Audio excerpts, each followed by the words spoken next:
नमस्कार, आप देख रहे हैं न्यूज एक्सप्रेस और मैं हूं आपके साथ शबनम। देश में रसोई गैस की कमी की खबर तेजी से फैल रही। कई शहरों में होटल, ढाबे, कैंटीन कमर्शियल सिलेंडर के लिए भटक रहे और इसी बीच संसद के गलियारों से एक तीखी राजनीतिक आवाज उठी है। लोकसभा में नेता प्रतिपक्ष राहुल गांधी ने सीधे प्रधानमंत्री मोदी को अपने निशाने पर ले लिया। राहुल गांधी का आरोप है, प्रधानमंत्री देश से कह रहे हैं कि घबराने की जरूरत नहीं है, लेकिन असल में घबराए हुए खुद प्रधानमंत्री हैं। तो सवाल उठता है, क्या सचमुच देश में एलपीजी का संकट गहराता जा रहा है? और क्या इस संकट के बीच राजनीति भी अपने चरम पर पहुंच गई है? संसद में राहुल गांधी का हमला। संसद परिसर में पत्रकारों से बातचीत करते हुए राहुल गांधी ने बेहद तीखा बयान दिया।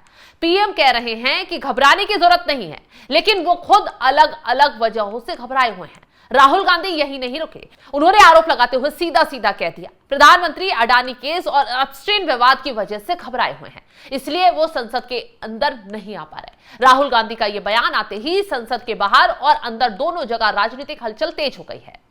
कांग्रेस और विपक्ष के कई सांसदों ने इसे सरकार की जवाबदेही का सवाल बताया और गैस संकट को लेकर विपक्षी दलों ने संसद परिसर में प्रदर्शन भी किया।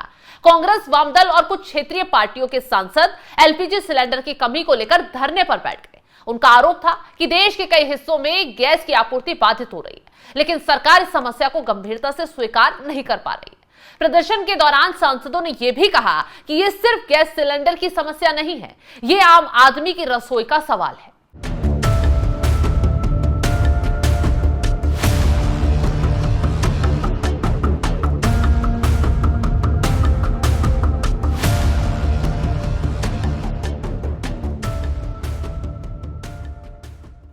अब हम बताते हैं कि आखिर देश में एलपीजी का संकट क्यों है, जो सबसे बड़े और दमदार नेता पीएम मोदी को जकड़ रहा है। आप जानते हैं कि ईरान, इजराइल, अमेरिका के बीच युद्ध चल रहा है और इसी वजह से पूरी दुनिया की ऊर्जा आपूर्ति श्रृंखला को प्रभावित किया जा रहा है।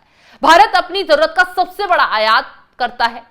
ऐसे में जब वैश्विक सप्लाई चेन प्रभावित होती है तो जाहिर सी बात है उसका सीधा असर भारतीय बाजार पर भी दिखाई देता है। खासतौर पर कमर्शियल एलपीजी, जिसका इस्तेमाल होटल, रेस्टोरेंट, कैंटीन और फैक्ट्रियों में होता है। कई शहरों में खबरें आई हैं कि कमर्शियल सिलेंडर की सप्लाई कम हो गई है और होटल कारोबारियों को काफी परेशानी झेलनी पड़ रही है।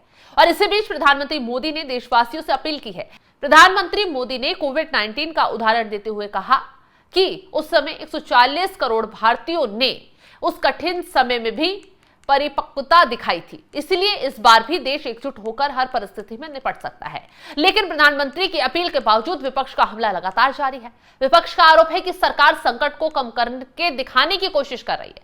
वहीं सरकार का कहना है कि विपक्ष सिर्फ राजनीतिक फायदा उठाने के लिए मुद्दे को बढ़ा चढ़ाकर पेश कर रहा है। यानी एलपीजी संकट अब सिर्फ आर्थिक या ऊर्जा का मुद्दा नहीं रह गया है, यह संसद के भीतर एक बड़ा राजनीतिक मुद्दा बन चुका है। अब इस पूरे विवाद के बीच आम आदमी पर क्या असर पड़ रहा है? कई जगहों से रिपोर्ट आ रही है कि कमर्शियल गैस सिलेंडर की कमी की वजह से होटल और ढाबों का खर्च बढ़ गया है। छोटे कारोबारियों को वैकल्पिक ईंधन का सहारा लेना पड़ रहा है और कई जगहों पर खाना पीना की जो चीजें हैं उनकी कीमतें बढ़ने लगी हैं।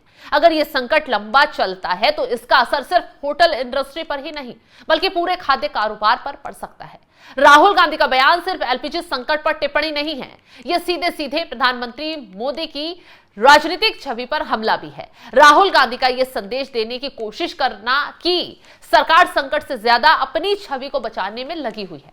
वहीं बीजेपी का दावा है कि विपक्ष झूठ और अफवाह फैलाकर देश में घबराहट पैदा करना चाहता है। फिलहाल जो विपक्ष आरोप लगा रहा है और जो स्थिति देश की फिलहाल एलपीजी को देखने के लिए मिल रही है, उसको लेकर आप क्या कुछ राय रखते हैं, कमेंट बॉक्स में जरूर बताइएगा।